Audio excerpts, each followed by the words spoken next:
Hello and welcome to iBuzz. I'm your host Nosheen Bukhari, bringing you the latest and most exciting news from entertainment world. In today's episode, we will discuss Britney Spears' Conservatorship, followed by a classic movie review, Goodfellas. First things first, let me quickly take you to the top stories of the day.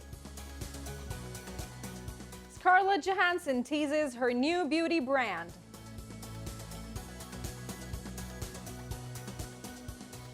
Britney Spears' sister Jamie breaks silence after conservatorship hearing. Kristen Stuart consumed by Princess Diana's story. Elvis Costello defends Olivia Rodrigo over brutal plagiarism claim.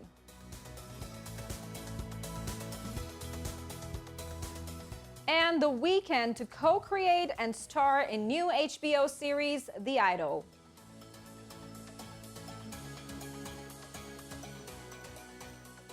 And now moving to the top story of the day. Britney Spears' sister, Jamie Lynn Spears, has broken her silence after the pop star told a court Wednesday about what she called an abusive conservatorship. Among the many allegations she made in court, Britney said her family has lived off of her conservatorship for 13 years. Fans on social media began accusing Jamie Lynn of living off Britney and doing nothing to help her. Entertainment journalist Jamie Lowe has joined us for a discussion. Jamie, welcome to the show. Thanks for having me back. There's a lot of Jamies in this story, so let's not get too confused about all of them. True. So, Jamie, how would you explain the Free Britney movement? I mean, why longtime Britney Spears fans are demanding to free Britney?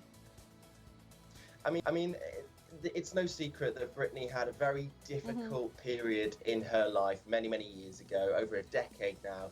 She suffered quite a severe case of postpartum depression. She was having quite a lot of bad press. She was harassed by paparazzi. And I think there was a Free Britney movement then, but now it's got a bit more serious. It's ramped up. We've got documentaries, we've got podcasts. I mean, her sister tried to dwindle it down to just a hashtag, but it is a massive movement with thousands, maybe millions of people all sort of fighting for this woman who has for 13 years barely been able to fight for herself. Right, and this conservatorship has been the longest, and some journalists have also declared it as slavery, which means James Spears should also, the father of Britney Spears, should also be questioned about the elongating of this conservatorship. What do you think of it?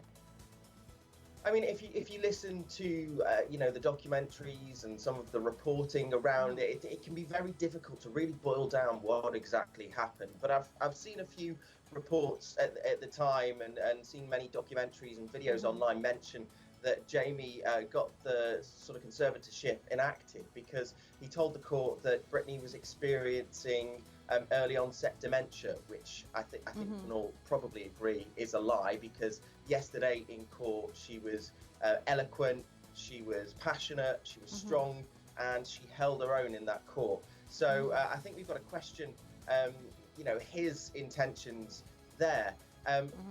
But do you know what, this conservatorship has really drawn, it's focused the attention on what is probably a case of modern day slavery, if we want to boil it down. She might live in luxury, but she doesn't necessarily enjoy her life too much, or at least it didn't sound like that when she was talking to the court yesterday. I mean, I was just listening to some excerpts, and she was talking about how she didn't want to do a Las Vegas show. So then, as a result, her medication was upped. She was put on lithium for an extended period of time, which she worried about the side effects of being on such a drug for such a long time. So I think, living in that conservatorship must really feel like you're in cuffs. You might live in luxury, but ultimately you're not living your own life. Right, and Britney's siblings have spoken out about the conservatorship, but their stances have not been very clear, especially her brother and sister. Does that mean they all are under their father's pressure?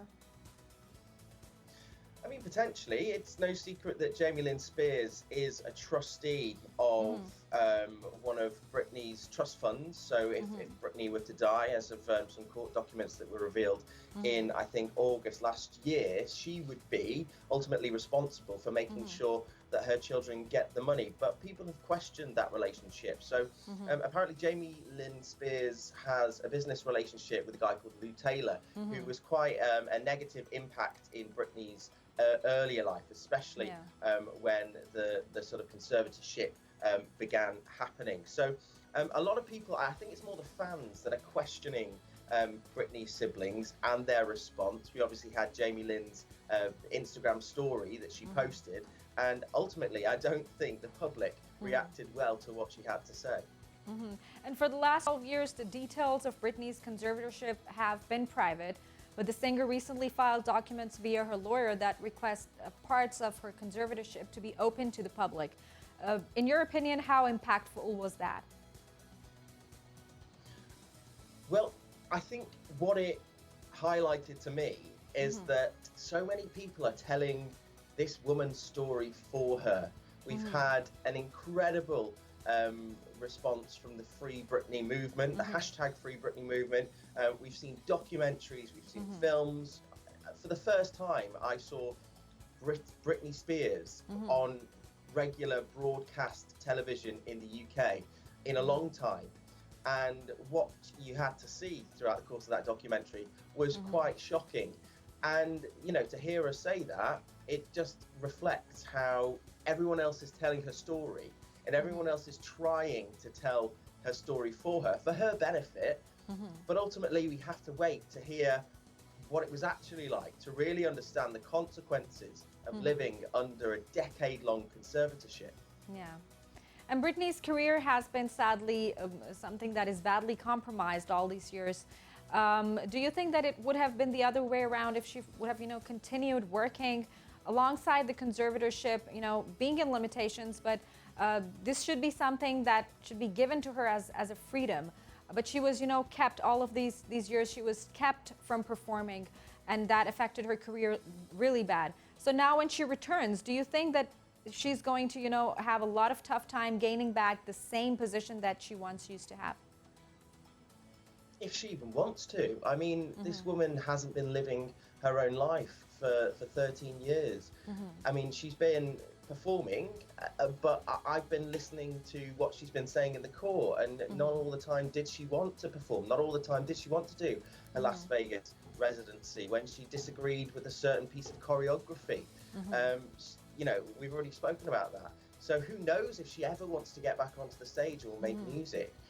It seems she's not been making music for herself, not for the fans, but for the benefit of her family, who it appears have been living off her profits, off her income for so many years now. So maybe we won't see Britney return to the stage. Maybe if she does manage to get herself out of this conservatorship, and boy, has she got, the world behind her back in that goal. Right. Maybe she just wants to enjoy all of that money she's been making for all those years. Probably. But Jamie, Brit's longtime friend Paris Hilton also tried to ease down the situation, and she spoke about Britney's conservatorship, stating that she knows what it feels like to have little control over one's own life. Do you think that these sort of statements can work ease down the situation for Britney when it comes to her conservatorship, which is very tight now? Her father does not seem to, letting her go. So do you think that friends or celebrities who are coming out in support of Britney, this is going to help her? Oh, absolutely. It's gonna drum up the support. It's gonna get the story out to more places. We heard this year Paris Hilton's own story, was it late last year, her Breaking Code Silence documentary about the outdoor school that she went to when she was supposedly a troubled teen. So we've seen a lot of revelations, people taking their story and telling it themselves the way they believe it should be told for the betterment of everyone else. So I still think it's quite rare for people like Britney Spears, for pop stars in their sort of early adulthood, to be put in conservatorships.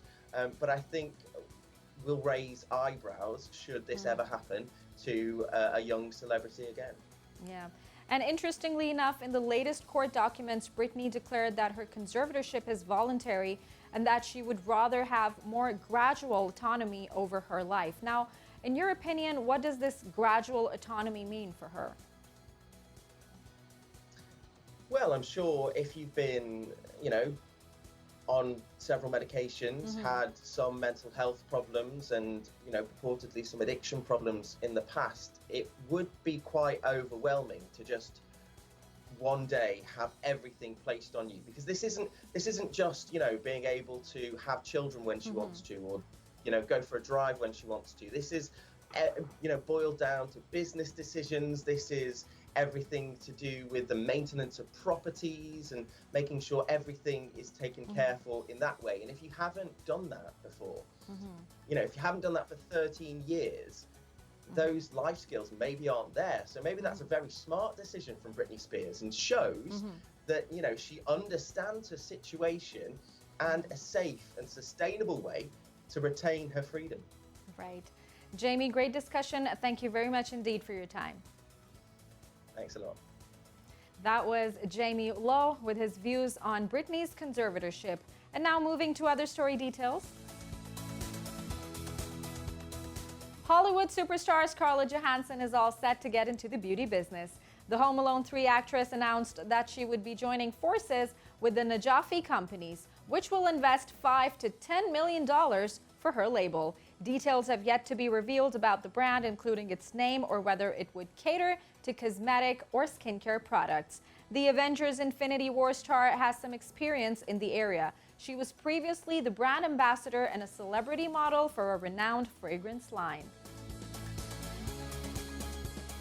Kristen Stuart gets consumed with Princess Diana's story as she portrays the Princess of Wales in Spencer's upcoming movie.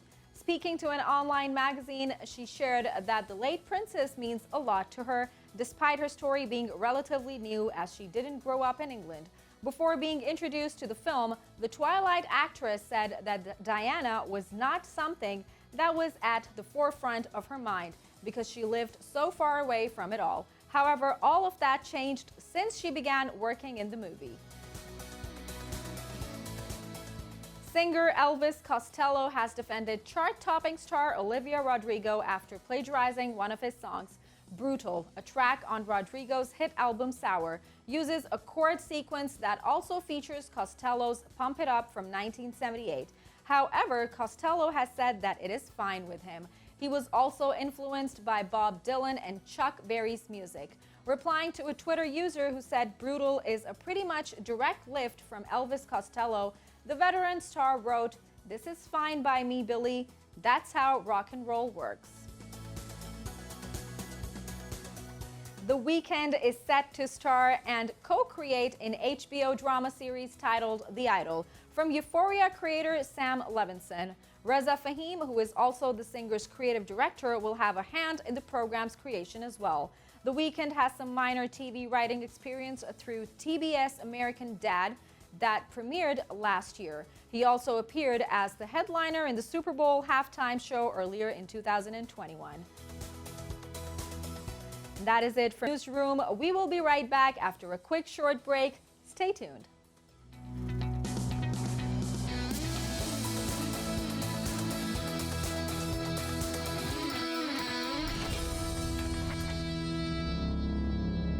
Back. In this segment, we will review the 1990 crime drama Goodfellas. Young Henry Hill, with his friends Jimmy and Tommy, begins the climb from being a petty criminal to a gangster on the mean streets of New York.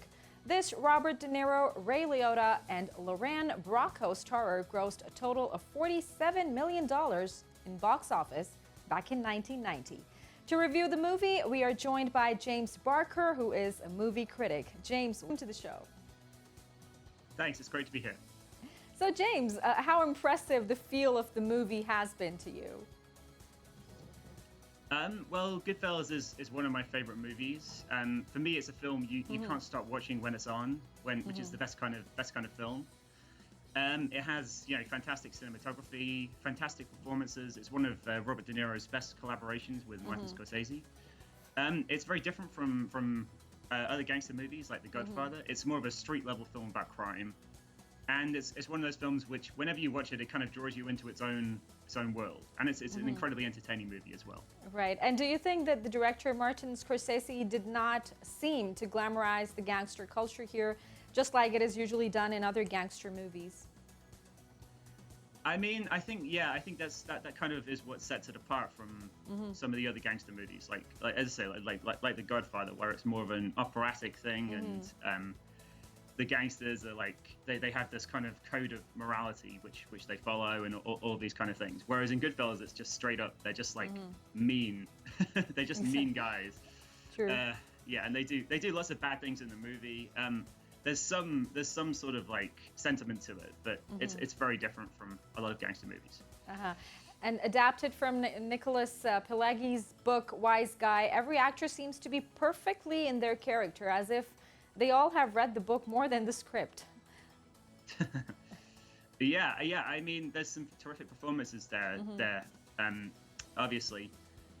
Joe Pesci won an Academy Award for Best Supporting Actor for his portrayal of the gangster Tommy, and he's terrific in it. As I say, it's a great performance from Robert De Niro as the more calculating gangster James Conway. Ray Liotta as the main character is really good. I think you mentioned Lorraine Bracco's performance. Yes. I think she's really integral to the movie in a way that she was also nominated for the Oscars for her performance in this movie. Yeah, she's really good. Yeah, and as I say, I'm surprised by it didn't win more awards. I think the only Academy Award it won was for supporting actor for Joe Pesci. But yeah, she's really good in it, and it's kind of in a way it's kind of like a really twisted like love story between her and Henry Hill.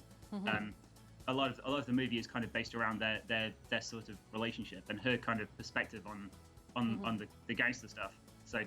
So yeah, I think that's interesting, and it's another thing which makes it different from most gangster movies. And James, also, can we talk about the visual, the auditory, and narrative excellence? The way in which this movie is narrated leaves the audience with a sense of fulfillment, having watched 2.5 hours of this narrative masterpiece. Well, yeah, I mean, the cinematography is fantastic. It's this very kinetic. The camera is always moving. There's a really famous scene which is just him walking through a restaurant, but it's done in one unbroken shot, which takes like 2 minutes. So yeah, that's really terrific, and it just tells you so much about how exhilarating the lifestyle is that they're living, and the way the cinematography works. Right, and it's kind of a timeless. Oh, sorry, carry on. True.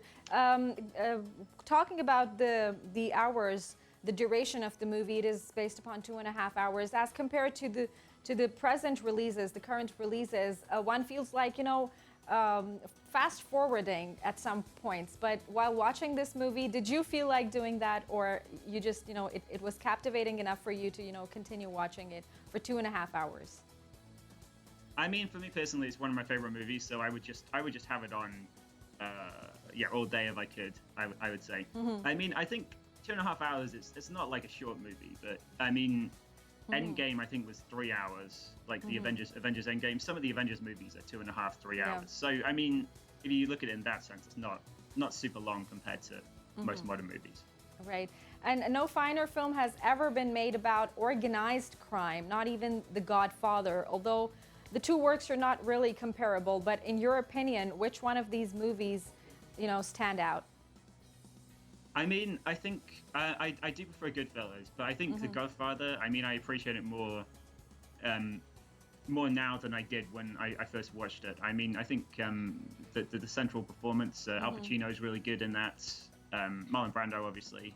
And yeah, it's just an amazingly well-made movie. There's loads going on in it. There's loads of kind of the politics of the gangster world and all the kind of subtext to it. So I think it's really I do really enjoy The Godfather, but Goodfellas is still my favorite. Right, and about the story, the strength in the story, of course it is an adaptation from a novel, but still there were so many elements that strengthened the story. I mean, what are your opinions on the storyline? I mean, it's a pretty episodic sort of story. It basically just covers like 3 decades in this guy's life. So he starts off as I think he's like 10 or 12-year-old. He's like a hanger-on basically in the mafia, and he kind of worked his way up through the ranks as he goes on. So it's not really, there isn't like one really overarching story. It's more like a kind of, people call it like a hangout movie, because you're hanging out with these interesting characters who you want to spend time with, and you know, it's like the slice of life kind of thing almost. I do think one thing which kind of stood out to me this time is it kind of feels more, Scorsese has done lots of movies about addiction. I mean, The Wolf of Wall Street is very much about being addicted to money and to power and to drugs. Yes. And this obviously there's drugs towards the end of Goodfellas, but I feel like in a way the gangster lifestyle is their addiction as well. So it's kind of, in some ways it's kind of similar to addiction, because it's like it gives there's loads of good times early on, and then later on the guy just gets more and more like haggard and stressed out and like kind of messed up. And there's and the end result is obviously going to be he's going to die or he's going to go to jail. Is the most likely end result. So yeah, that's something which stood out for me on this kind of rewatch. Right. And about De Niro's character, Robert De Niro has done a lot of movies, a lot of gangster movies up until now, even his recent release, The Irishman. But there's something interesting about his performance. I mean, I would want you to comment on that. Do you agree with this, that he gives a very different feel, a very different touch in every gangster movie that he works in? Oh yeah, obviously, yeah. I mean, I think in this, he's, as I say, he's more like, he's like this calculating, like schemer in this, where he's just like, he's just out for the money, and he's just making a profit. Whereas I think like in a movie like Scorsese's Casino, he's more like, there's more of a human side to him, let's say, because it's a different kind of character. And The Irishman is just like something different as well, because that's more about like when these guys get older, then the way they look back on their life and the regrets they might have from living like this for so long. So yeah, I mean it's a great performance. Yeah, I mean the guy is like a sociopath, but he's incredibly cool as well. So you kind of he's very fun to watch. Right. James, the cast is something that is one of the solid reasons that makes the movie stand out, especially Ray Liotta. But which of other characters did you like the most? I mean, I think there's, I think they're all good, honestly. I mean, I really like Joe Pesci as Tommy. I think that's a great performance. He gets all the classic lines like, you think I'm funny? Why do you think I'm funny? All this kind of things. It's great. Yeah, I would say Tommy is my favorite. As far as the supporting actors goes, I mean, Ray Liotta gives a good performance as well. Yeah, I mean, I would say Tommy though. But yeah, I think all the casting is really good in this, and yeah, all the actors are good. Right, James. Thank you very much indeed. Great discussion. Right, yeah. Thanks for having me on board. That was James Barker with review on Goodfella. And that is it from today's episode. We hope you liked it. Don't forget to share your feedback on the social media link mentioned down below. We'll see you next time. Until then, take care and goodbye.